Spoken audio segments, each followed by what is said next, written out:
So he'll just have to tell you what it is. And of course, he doesn't have slides because it's Scott. And he'll wander. So Maggie, I'm apologizing now. Have fun keeping Scott on camera. And I'm not explaining who he is, because if you don't know, why are you here? Even if you do know, why are you here?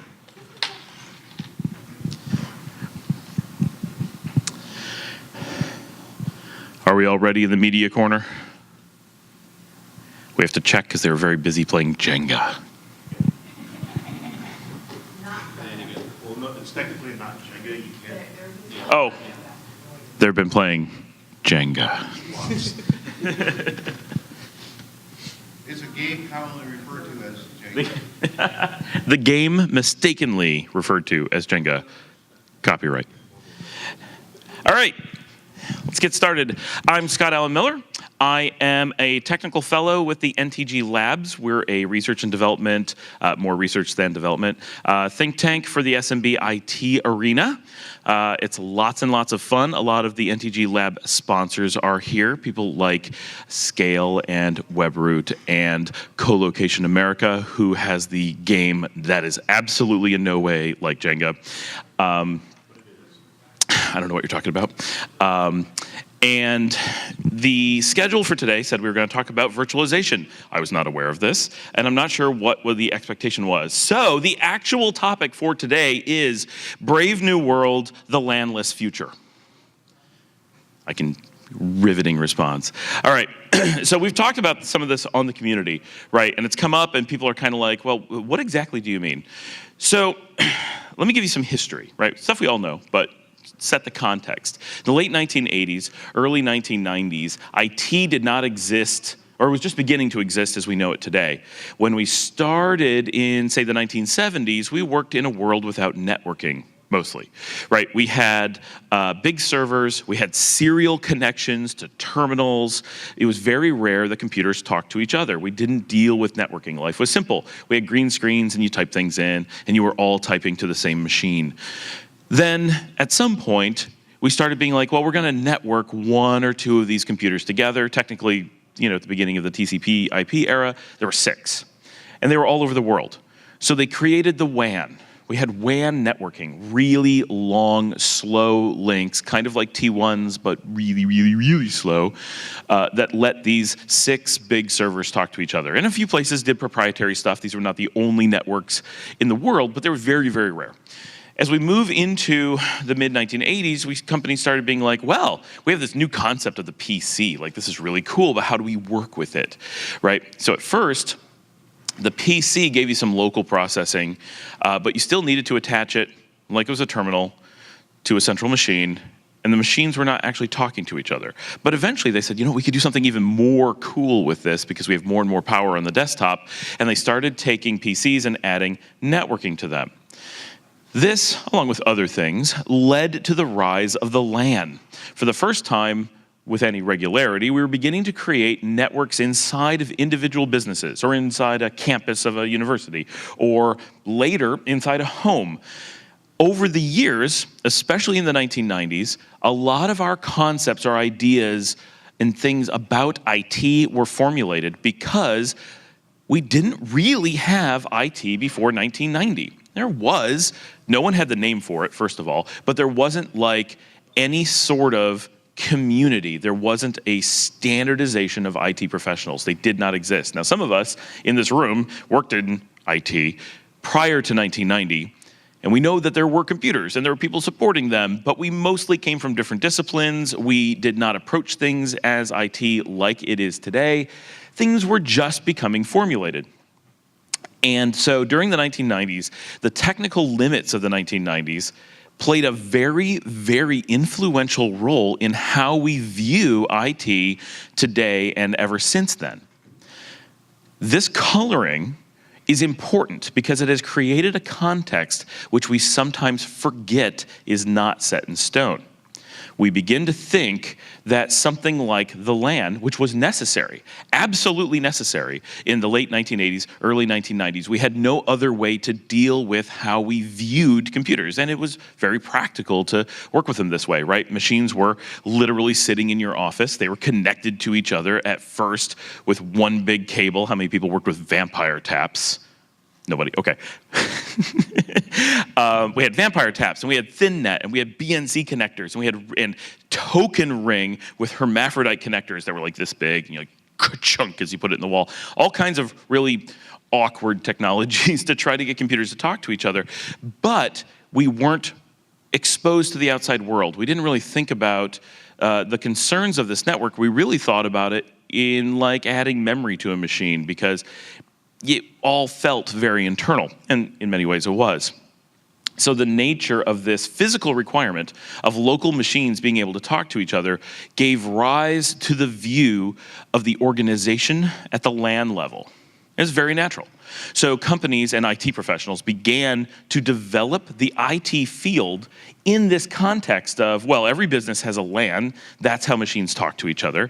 And the LAN is all people who are internal. And so naturally, we're going to think of the LAN as our security mechanism. Same way you do with a normal business, right? Do you lock every single thing inside your business? I mean, you might lock like a safe or something. But in general, you have an outside door, and everyone who's allowed in is allowed to talk to each other. And if you want to get rid of someone who's gotten in, you kick them out and you don't let them back in the front door. Maybe you have someone who watches the door, and when you're not there, you lock the door, right? It's very simple. So we kind of took this building security model and we applied it to computers. Made sense. And for a long time, it worked really well for a number of reasons. One, our exposure to the outside world and our need to be exposed to the outside world were very small. The computers talked to each other, and when we were done with whatever unbelievable amount of internal work we did, we printed it off on a printer and we put it in the mail and sent it off to whoever needed it, right? We had this gap between our technology, our internal infrastructure, and everyone else. And it would go to paper, or go to a phone call, or go to a printed report, or whatever. So this is how we thought about security. And security, as we know it, grew up with this context being assumed. And even though we moved past the 90s and we moved past those requirements, and in the 90s, individual workstations had very little power. So products like WebRoot, which is very, very low overhead, and you would never even really notice that it's on your PC today. If you ran it on a PC from 1990 with a 286 processor, you would do nothing but run the antivirus. It didn't have enough power to do anything else, right? There wasn't enough memory, there wasn't enough storage, all of it would have been problematic. So the ability to secure at the desktop was low, but the need to was low. There just weren't the attack vectors, and there wasn't the value of data to get. So these things were different. As we move forward, we carried this encumbrance with us. And today, we still have this feeling that the LAN is a requirement and that we need to think about our networks and our businesses in this old-fashioned way, and partially because these networks already exist. They've been in place for some businesses since the 80s or 90s, and all they've done is updated little pieces at a time. Well, now we're updating the cabling, then we update a switch, then we update a whatever. Everything stays the same. So it's natural that we carried this along. It's not like there's a sudden day where we all woke up and said, maybe we should rethink how we've been looking at things. And that's the biggest problem, is that it's about how we've been looking at it. It's not about physical changes. In no way, so I want to cover this just in case anyone thinks this is what I'm saying. When I talk about the LANless future, in no way am I suggesting that local networks won't exist. Physical cabling, physical Wi-Fi, firewalls, routers, switches, copper, fiber, these things will always exist, right? You have to physically attach machines to the network. What I'm talking about is the concept of the LAN primarily as an access and security mechanism that represents our business or our identity or our organization or our allowed group of people, right? So what does the future look like? How do we look at the world when we don't have the LAN anymore? Everything we do normally focuses on the idea that the LAN is somehow a critical component in everything. That's why we have Active Directory. Active Directory assumes that your LAN is your network. There's ways to extend that, there's ways to work around that, but the base assumption, the design of it, the way that it integrates with DHCP, the way that it absolutely depends on DNS, it is built for the concept of the LAN to be there, and the moment that you don't have a LAN, AD is nearly impossible to make work, and you have to recreate the representation of the LAN virtually.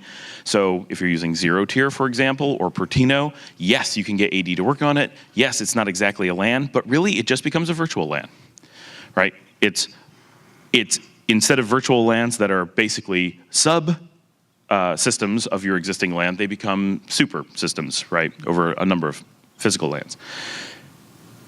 So AD, for example, or a lot of internal applications, QuickBooks, right, absolutely depends on the LAN. It needs local access. Microsoft and Unix file shares, right? SMB protocol, NFS protocol, it's kind of deprecated now, but Mac's AFP protocol, IBM's Andrews file system, right? All of these things are LAN-based. If you take them off the LAN, they don't exist.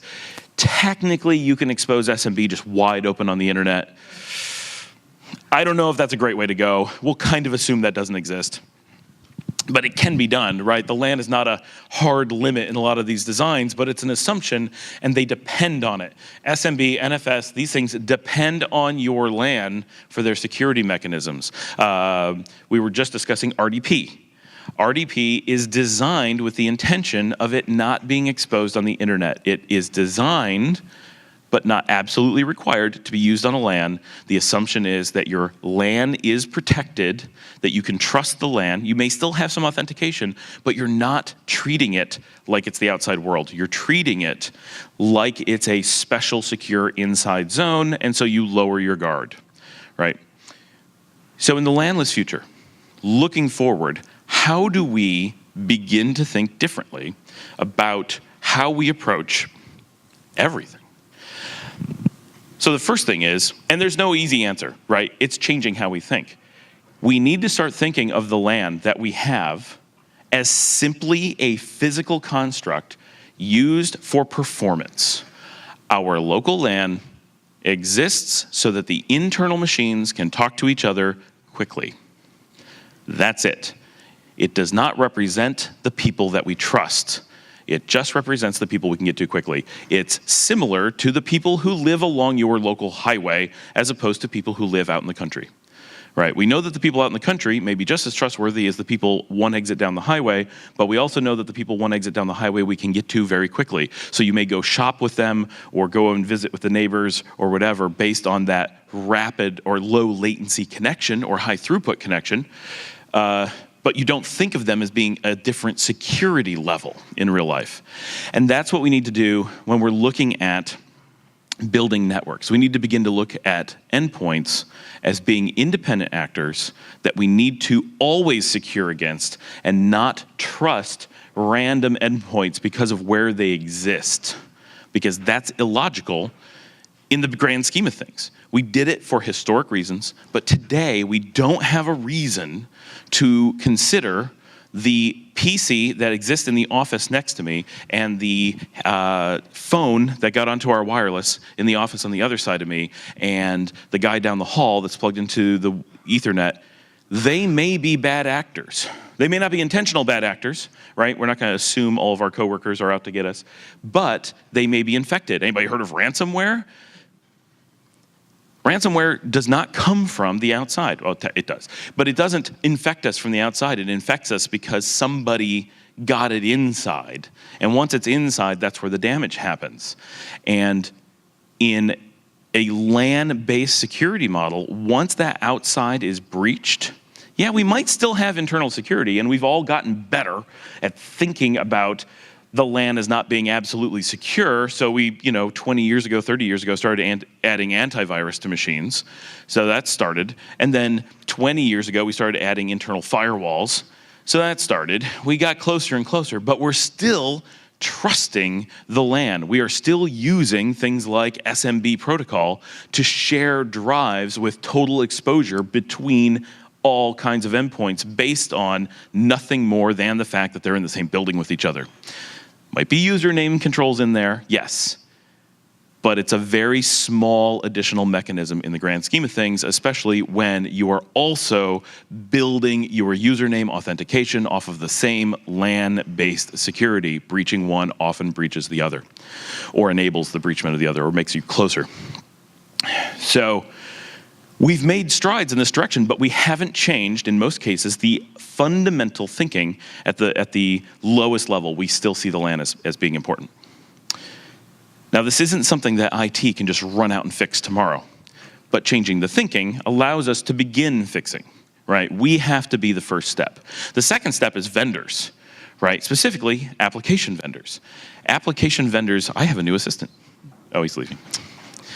Application vendors need to think about this when they build applications. And as we know, some, like manufacturing ERP or medical systems, have a tendency to fall behind and lag in development. Now, none of them are as bad as QuickBooks.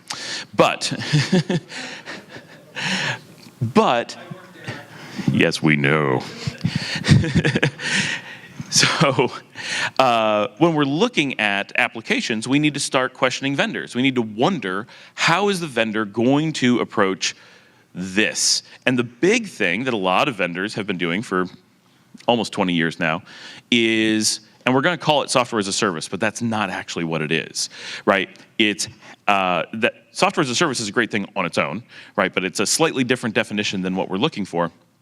In a LANless application, it's simply an application that has no LAN dependency, no LAN tradition, no LAN thinking. So like I said, Active Directory, we can take Active Directory and find a way to move it off of our LAN, but we're shoehorning, right? They're assuming your LAN, and it makes it very hard to do something else. You would have to use like distributed S-tunnel with separate management to like secure the traffic, and that's really complicated. Right, and no one's even sure when it's going to work. We put it on like 0 tier, and it's like, well, yeah, it mostly works, but then it has these DNS problems, and it's complicated. We can get it to work, but we can't make everybody happy. But a LANless application is not going to have those dependencies inherently. It's going to be designed to think differently. So primarily, delivering security at its own application level instead of depending on security at other levels. Right, a lot of traditional applications feel that they can safely ride on top of everything else, right, and just trust the stack. And this was reasonable for a long time. I'm not knocking this design, right? But it used to be that we would just assume if you can get it to run, great, we're past the point that we need to worry about anything else, because whatever security let this run was good enough. And that's how almost everything works, right? Think about QuickBooks, right? It's literally, do I see the database? Am I running? That's it. There's no additional security. It doesn't say, is this an action that makes sense? Is this an endpoint that makes sense? Is this a user that makes sense? It can't identify the endpoint. It can't identify the user. It's not thinking in that way. It simply says, is this my LAN? I'm home, I'm good, give everyone access, do whatever. There's a little bit more to it than that, but it's very, very little more. It's exposing the database to every single person on the network, right? Every QuickBooks install that accesses the database accesses the entire database, right? This is an extreme example. Most applications don't do this, but an awful lot do. Everything is exposed, and they just trust that the endpoint isn't going to mess with it, right? Another great example of LAN thinking is iSCSI, or SAN protocols in general, right? That's not to say that they should never exist, but they're based on a LAN-focused security model. Each endpoint is given total trust. Once it's connected, it controls everything. You want to arbitrate access? Tough. You just have to trust that whatever machine has connected is trustworthy. There's no option away from that, right? We can maybe build some really, really complicated like snapshotting mechanisms and say, well, if bad things happen, we'll roll back. Okay, but we're still not fundamentally arbitrating who has access. We're not stopping corruption from happening. We're just finding rapid ways to fix it. These types of protocols were designed in a world where you could trust everybody you could talk to. And you can't. Now, we do good things, right? We know with iSCSI, for example, what's the first rule of iSCSI, right? Build a dedicated network. What, don't use it? Right. We don't talk about iSCSI. You build it a dedicated LAN of its own so that you can trust its LAN as much as possible, so that you don't have any bad actors on your LAN, you hope, right? But you don't put it on the corporate LAN because you don't want to deal with that, right? You isolate it as much as possible so that you can maintain the LAN thinking, which is fine. And it's a physical thing, right? We're delivering storage directly, so it's an exception that may make sense. But it's very important to think of it as this is LAN thinking, and this is why it's problematic and how it affects other things. So if we were to look at QuickBooks and say, well, how do we fix these problems, right? Well, one is we don't want endpoints talking to a database. That doesn't make sense in almost all cases. There's always an exception to every rule, right? We're IT, there's a few things you never do, there's nothing you always do, right? But there are approaches that make sense most of the time. And one of those is endpoints don't talk to data. It's fundamentally a conceptual mistake based on necessities of performance in the past and security in the past that we, especially as IT, but end users have the same problem because they've been brought up in it for so long. They think of the world in terms of under-the-hood components that don't make sense. In some cases, that's mapped drives. Why does an end user need to know about a mapped drive? Ever. End users don't care that it's the M drive, or it's the N drive, or the O drive, or it comes from a specific server, or that's not useful for them. They want to do a job. They don't want to think about how IT implemented it, right? And we're not saying it's IT's fault, right? We have to work with what we have. But this is complicated for end users, right? I want to open that file I was just working on. Where is it? I have to remember what it was, where it came from, which application opens it. It gets complicated, right? And databases are the same way. Users don't want to know which database to connect to. And yeah, in some applications like QuickBooks, yeah, IT goes in, puts in those settings, and then the user gets to just use it.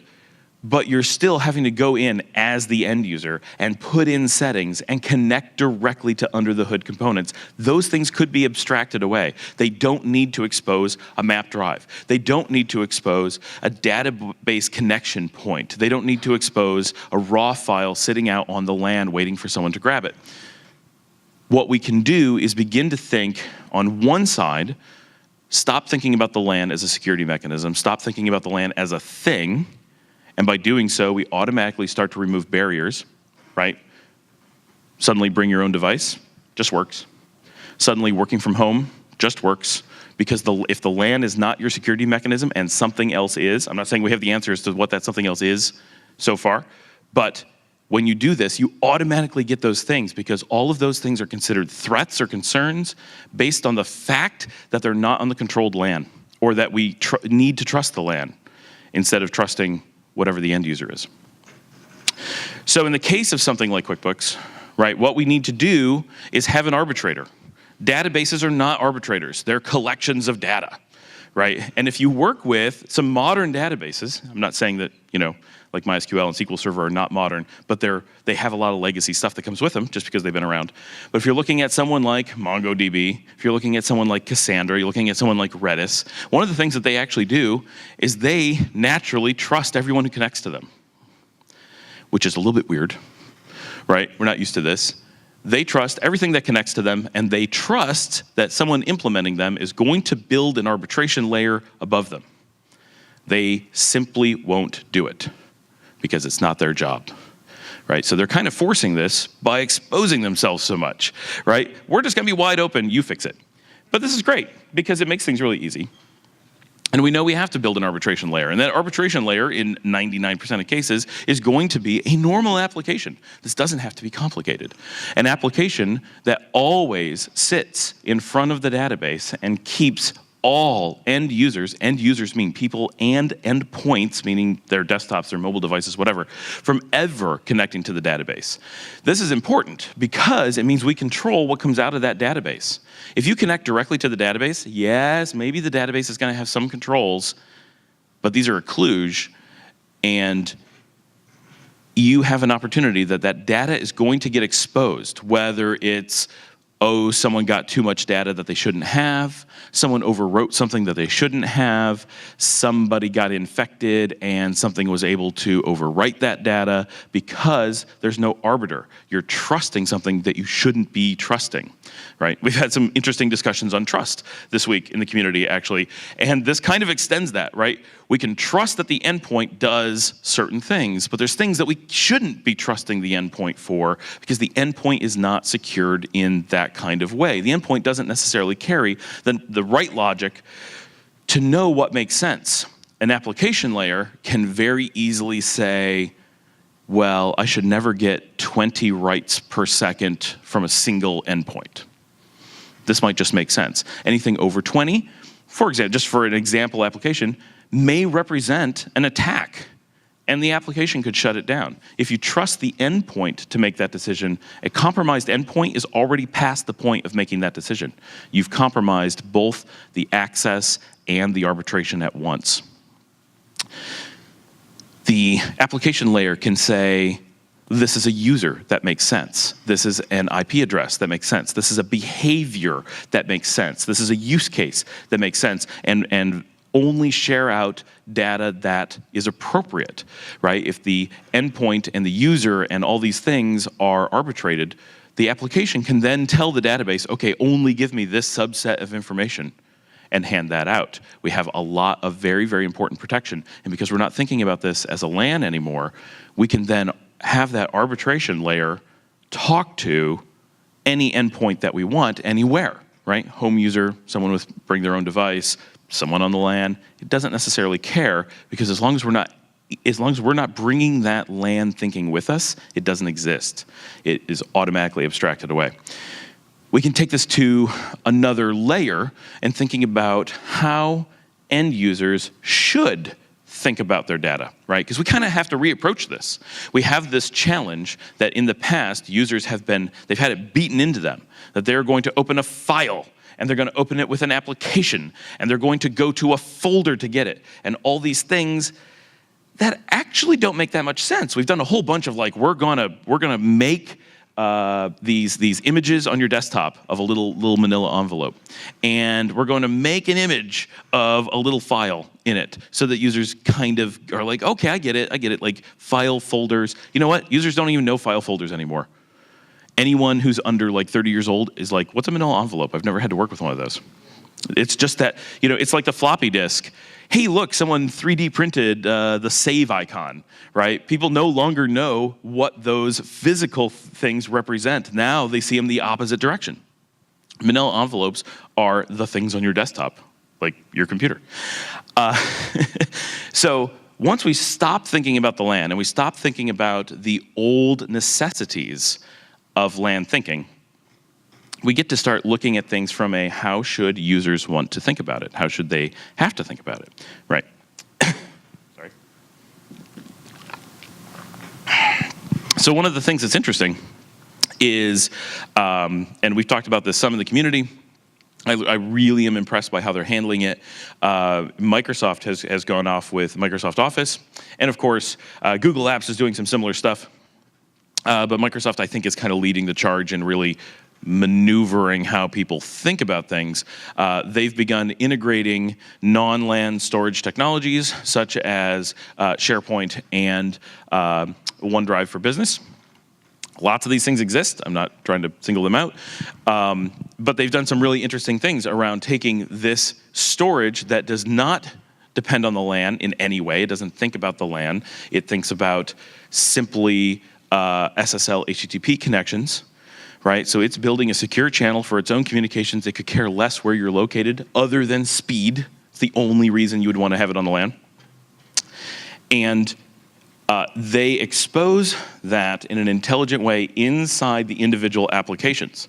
So, as we've talked about in the community, if you're in Microsoft Word, a modern 2013, 2016, and you want to deal with a Word application, you can simply open up Word and be displayed the documents that are appropriate for that application, work with them, save them, share them, and it all happens inside Word. It's not absolutely perfect, but it goes a really, really long way from making users think about the underlying mechanics of the LAN. They don't need to be aware of where a mapped drive comes from and where it goes to. They don't need to be aware of folders that are meant for certain groups of security. Like sometimes that's good, and a lot of times it's just confusing because the users don't really know where things are supposed to go, and a lot of times those things don't map in the real world very well, right? Like the legal department may have a folder, but the document that's in it may not be appropriate for all of legal, and it's certainly also appropriate for the person that's not in legal that it applies to, and then it becomes a security nightmare of just no one knows exactly how to handle it because it breaks the convention that was put into place with the assumption that there would never be exceptions. And users don't have to think about what files work with which applications, or the concept of applications working with files. Why should users even know there's files? And what if they aren't files? This is a big change, right? We are using files often because we assume we must, but we don't. File systems are actually databases. They're special case ones. They're ones designed for a special purpose, and they're really good at it, but they're databases.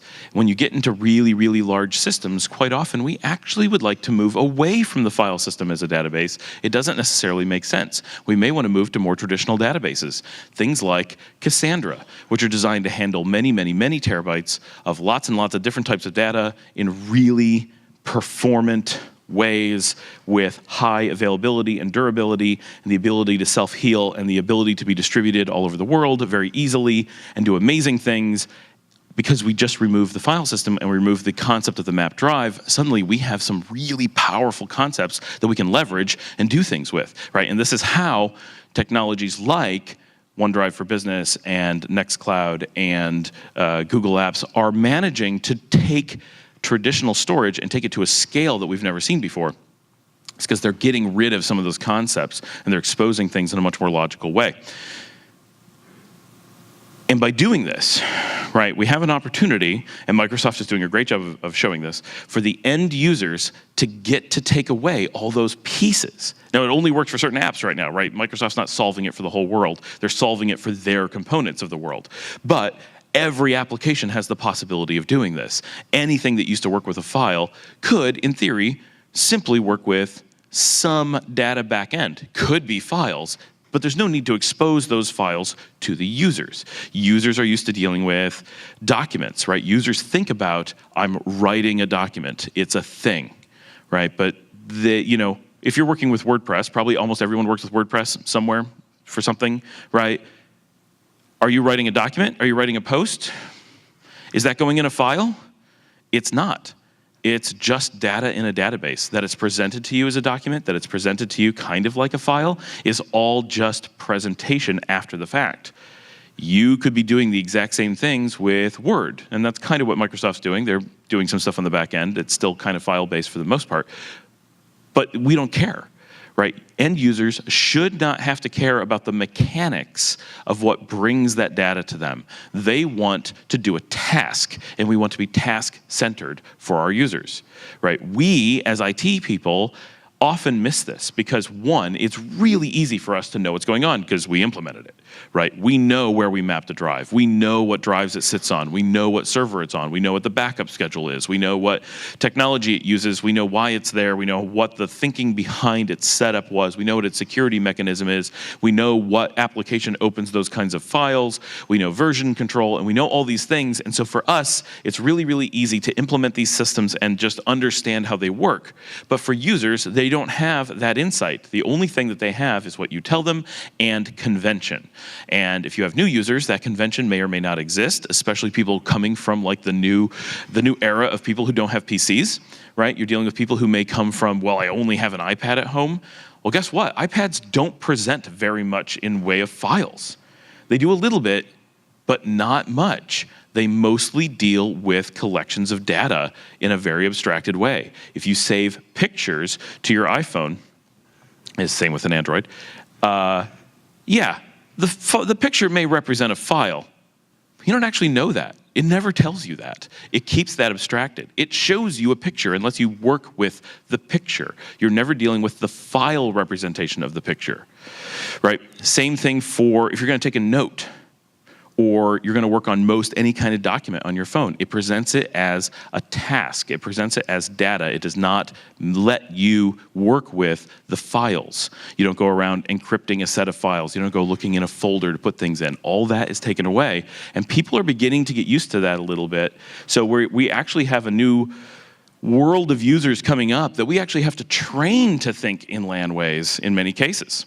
But we don't need to do that. We can start retraining us to stop thinking in LAN ways. And in doing so, we have an opportunity to change our security models because applications and application gateways and arbitration layers give us power to do things such as stopping ransomware.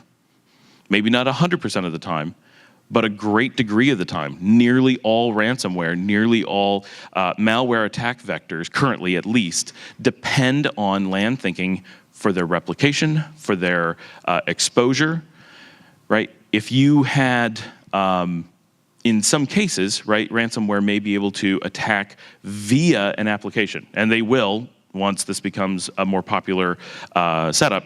But Word or Excel might become infected itself, and an attack vector, malware attack may use Excel itself as an attack vector. It has to open and automate Excel and attack files via Excel. But that's a much more complicated attack and a much simpler solution for security when what you have to do is keep Excel from allowing an attack. Right? Because we can tell Excel and we can tell the data gateway behind Excel to look for encryption activities. We can tell it to look for deletion activities or overwrite activities. And we can tell it to version the changes. We can tell it to not accept certain activities until they've been verified. There's a lot of things that we can do that we can't do with the file system, because when we're dealing with the file system, we're dealing with a raw, under the hood, non-arbitrated or lightly arbitrated system. Very, very difficult for us to really secure that. And it comes at the cost that the users have a more complicated experience. And so what we're looking in the future is a world where very slowly, over a very long period of time, we have an opportunity to present our users with a greatly increased experience where they get better security, easier usage cases, and more flexibility because they can access from literally anywhere. The whole idea of the LAN just evaporates. There's a little bit more to it than simply doing these pieces, but that's the basics, right? Yeah, you still have to have a public IP address, or you still need to, have the service somewhere, and maybe we want to put that on cloud, or we want to put it in co-location. We have lots of options there, right? This is stuff we've been doing. But the limitation that we normally experience is not getting a static IP address. We all know how to do that. It's that we are consistently depending upon the LAN for something, or we're depending on a service like AD that depends on the LAN. And if we don't have that, it all falls apart. And so we become more and more entrenched with needing the LAN as a security mechanism even long after we've left it as an actual technical necessity. And so what we're looking to in the future by fixing these things is better security, better ease of use, and in reality, dramatically easier management for us. Less time building VLANs to try to mitigate security concerns on a LAN that shouldn't be there in the first place. I mean, think about it. The entire concept of VLANs, when we're talking about a SAN, we have physical separation. We're putting in dedicated switches for performance. We want to make sure that the backplane is not oversaturated. That's different. We also do it for security, but it's primarily for performance. When we're dealing with VLANs, it's like, well, I need to trust my LAN, but I don't trust my LAN. So I'm going to make another LAN that I can't actually trust either, but I have to because of how I'm working. So that's what I'm going to work with. And so VLANs kind of go away. VPNs are the same thing, but in a slightly different way. A VLAN is, well, we need to shrink the LAN that we're on. VPNs are, well, I have a LAN, and I need to depend on it, and I have to trust it, but I need to have more things on it than I can physically have here. So the VPN does the opposite of the VLAN. Instead of shrinking your LANs, it expands your LANs. And that's all a VPN really is. It's just a way of hooking more devices or other LANs together into a super LAN that then increases the exposure, makes it more risky, but allows us to maintain the security mechanisms that LANs have traditionally had. Now, I do have a caveat there, or a noteworthy thing. In lots of talking with Zero Tier especially, there are some really interesting uses of VPNs to not extend a LAN. They are newer thinking around software-defined networks. And we have a big opportunity with software-defined networks to do some really cool exposure and management, but we also have a risk with software-defined networks that they allow us to just carry on LAN thinking from the past in just more powerful ways, and that's bad because it just makes it really, really easy for us to not fix problems. So great technology, don't think the VPNs are something of the past that we should never use, but also don't look at them as a savior to not needing to look into the future just because they make LANs not nearly as cumbersome as they used to. And I also want to point out that just because this is one of the challenges of leaving the LAN, we have always had perimeter defense as a key component of the LAN. Well, since we had a perimeter, right? It used to be that we didn't have networking, so it was very easy.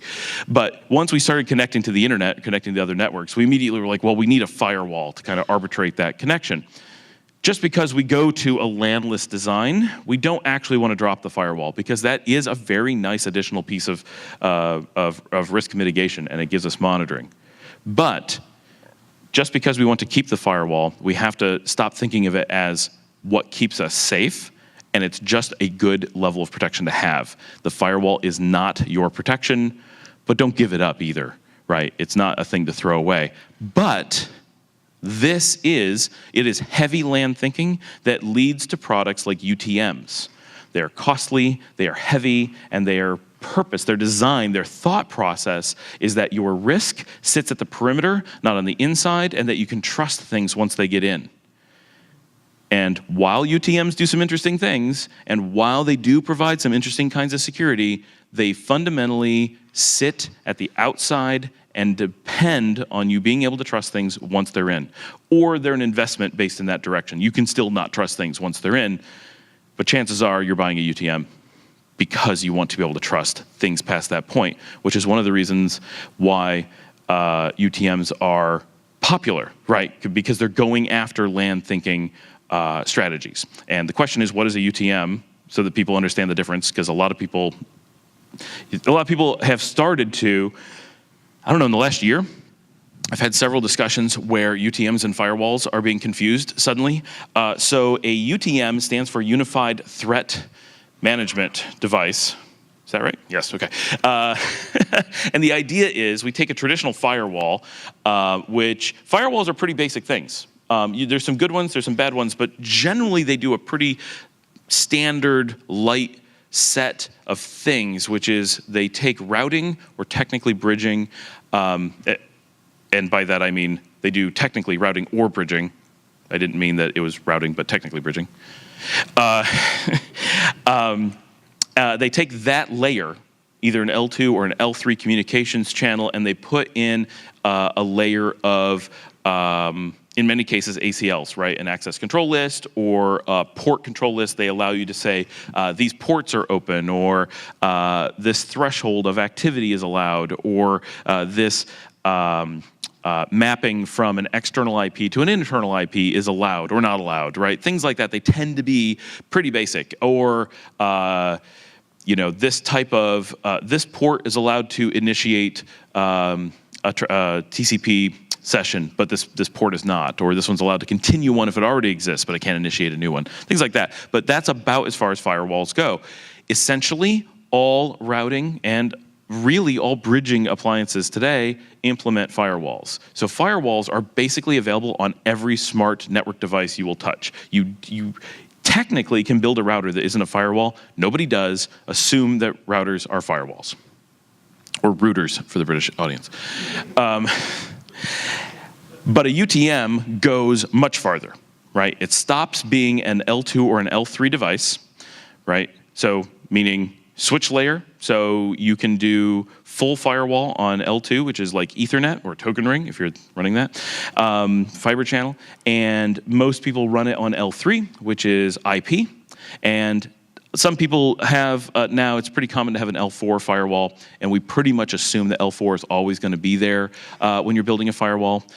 So that's, if you don't have L4, you can't actually look at your ports. So TCP sessions, UDP sessions, anytime you're specifying a port, you've actually gone up to L4. So that's kind of where we assume firewalls go. But where UTMs go is L7. They're going to look at the traffic that's going through. They're going to open up sessions. They're going to look at the sessions. They're going to say, oh, is this HTTP? Is this correct HTTP? Is this, right? UTMs start to look at the actual application traffic. They start to implement things like web proxying and web filtering, which is always an L7 activity. They're going to, you really can't call yourself a UTM and show yourself in public if you don't do like antivirus in real time. And that's very, very L7. So it's UTMs do an awful lot of really heavy stuff. Email filtering, right? They may break up an SMTP packet and look in it as it comes. A true firewall is just going to say, is it SMTP or is it going to the SMT port? I don't care what it is, right? Are they allowed to talk to the SMT port? Then they can have this communication, and they allow SMTP server to determine if it's good or not. UTM may be like, I'm going to intercept this, look in it, and determine if I want to give it to you or not, right? So UTMs take a lot more processing. They're very popular today. The players that you would want to look into most, Sophos in the kind of affordable range, Palo Alto in the I want to know what good looks like range, right? They're very, very good and very, very expensive. I think they start 10, 12,000, which is a lot for a firewall when you can get into a firewall that's faster than that for $100. Mike? With all the secure calls that, now from your browser out to the website, everyone's secure from that tunnel, do you see UTMs to be relevant? So the question is, given that, so the question was, given that there's so many tunnels, basically HTTPS tunnels or similar, with so many happening, is UTM really going to continue to be effective as pretty much all traffic becomes encrypted? That's a really good question. I'm going to back up one more step and say the reason that we're seeing all those individual tunnels happening is because individual applications and workloads are moving to a LANless design. Right? Those individual tunnels are components of applications not depending on the LAN for security and reaching out, in this case, externally. LANless thinking does not mean external, but it enables external for sure. We're going to see more and more of that as more and more applications move towards that model. So do UTMs handle this well? And the answer is actually they're pretty good at it if you have a good one. So someone like Palo Alto certainly will actually grab the tunnels in almost all cases and rip them apart. So it's actually going to open up the tunnel and look inside, which introduces security problems. But it's ones that you manage, so for the most part they're good, and for the most part they're automated, and I certainly don't want to knock these types of security appliances because they do some really important things, but they do generate new attack vectors as well. They mostly mitigate them. They're certainly not a huge gaping hole, but they are not without risk on their own. And as Jared mentioned, man-in-the-middle attacks are enabled by this because they are creating an access point for man-in-the-middle. And the other is that they potentially have a risk to an organization because once you've ripped apart a pre-established SSL or other security mechanism, you may accidentally compromise individual privacy laws. Normally it's okay. Normally you just disclose it. It's certainly not a huge risk, but it is a risk. You don't want to open up someone's bank transaction, look at their private data, get their passwords, and log that, right? So if you have something that's automated and it's just opening up and saying, is this really going to a bank? Is this a legitimate request? Yes, and that doesn't log anything and saves it nowhere, you're pretty much good. But if you start to use that as a mechanism to collect all the data that's going through, you had better at least to make sure that your users are 100% aware of it and to make sure that your local jurisdiction, because every country and state is different as to what they consider reasonable privacy. For the most part, you're allowed to do that, but it's not guaranteed. So those are things you have to be aware of. But basically what the UTMs do is they mimic both sides and pretend to be the other part of the transaction. So they represent a security hole in a way. I didn't really go into Q&A and I lost track of where I was, but that was, so we were wrapping up what UTMs are. So UTMs have an interesting place and they do some really cool things and there's some really great technology going into them, but for the most part, they have a tendency to enable and be based around perceived, and in many cases it's real, right? If we're running QuickBooks, right, we have a need for LAN security. We might need UTMs, right? UTMs are a stopgap while we try to figure out how to get off the LAN. But UTMs are based around this LAN thinking. And in many cases, especially if you're going into greenfield, and this is probably the most important spot. A lot of us, you never know when you're going to see a greenfield, right? But a lot of us, especially those in the MSP space, it may come up on a regular basis. For those who are on internal IT, yep, chances are greenfield is going to be only in a catastrophic event or the opposite of a catastrophic event where like the owner of the company wins the lotto and decides to invest it all back into the company. Or a change of jobs will sometimes do it, but greenfields are pretty rare. But when you're looking at a greenfield, you have an opportunity to say, never, ever, ever will I let the LAN dictate security. And you can empower your systems very, very well by thinking in this way, or by going down a path of knowing that this is something to watch out for. But for those of us in brownfields, which is nearly everybody, especially today, like who has a greenfield left? Only new companies. We can start to move in a way. We want to think of LAN designs as a form of technical debt and an opportunity for us to workload by workload, application by application, service by service, move towards LANless thinking. And as we do so, we can enable users, make it more powerful, encourage vendors, and find ways to think about doing that. I'm not sure how I am on time, but my plan is to open it up to questions. I'm sure that it's plenty of time. Is that what I'm getting? 15 minutes. Do we have questions on, I know this is kind of an unexpected topic, but it's one we've touched on a few times. Max? Yeah, so what Do we have a microphone runner? No? Yes? I can just be loud. Just repeat his question. Yeah, I'll just repeat your question. Go ahead. What will happen to the storage if we're talking about VLAN? So all storage related traffic, it still needs some service. So you were standing out there when I talked about it, actually. What will be the transformation? So storage is an interesting spot, right? Because storage natively is LAN-centric because it's performance-based, right? So there's two things that happen, I think.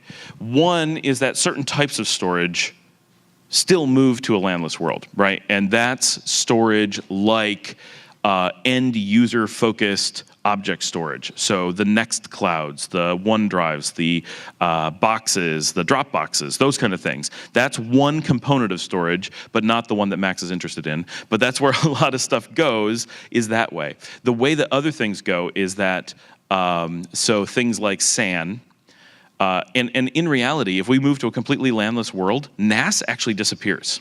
As much as people know that I like NAS, and I'm always like, yeah, NAS is cool. NAS is the thing that actually evaporates, because NAS is just a really, really good way of handling the LAN problem. So if we fix the LAN, it's like the world's best Band-Aid, right?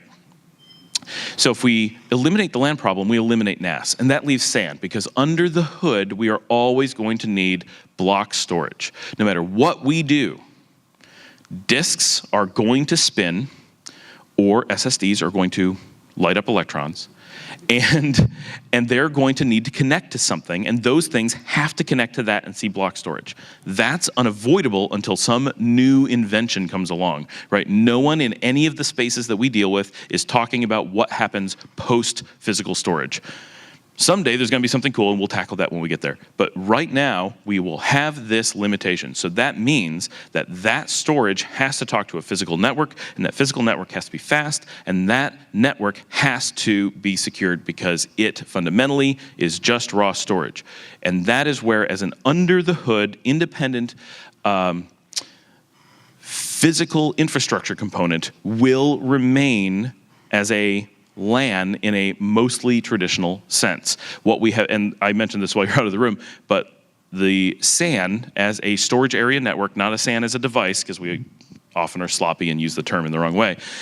So the storage area network, whether it's virtual or physical, will remain as a security and performance mechanism, but it is one that is completely contained within the infrastructure and is never exposed past the point of services.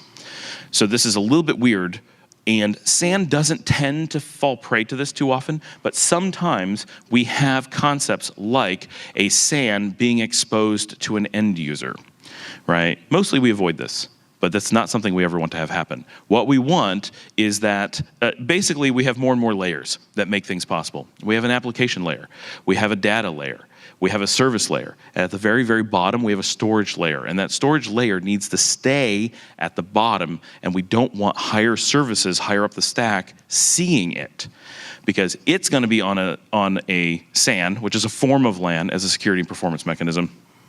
But it's going to be less and less something that an end user should never come close to seeing it. They should always be many layers away.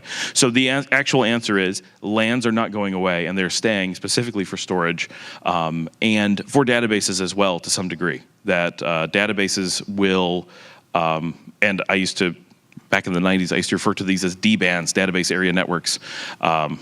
D-bands are often powered by SANs. D-bands represent the translated, right? SAN is raw storage, database area network as logical storage that then, or data in either case, that is then presented forward into applications, and applications then present services forward to presentation layers and end users. So does that answer the, yep. Mike? I'm not into cryptology as someone might be. So I thought that private key, public key encryption was pretty much even in the middle. You couldn't decrypt. So how are these UTMs getting in there? How can they see? And can they get down to the level where if I'm on Amazon and I'm pulling out my new credit card I'm trying to sign up for, and they say, oh, look, there's a credit card number here for this. Or, I mean, so the answer is yes. So I'm not the expert in this space, so I'm going to tell you what I know. They do attempt to do that. There is some amount of trying to do it in a slightly more nefarious way. But the real answer is the way that most of these work is that they actually have secondary keys, and they are controlled through control the endpoints. And so what it typically is that an endpoint can't use the network unless they have shared keys, so that key is already exposed. Often this is done through like a browser script. So the IT department is doing it. It's not totally transparent to the end user, but as an end user who isn't their own administrator, it's not really visible to you, right? this is like some of that malware that installs in other Right, exactly. It's doing some things that IT certainly would know about, but an end user would not. And so the risk there is primarily one, that is a compromised key, which, Palo Alto is not going to have a compromised key, or that the end users are simply unaware, and it's a situation where they need to be.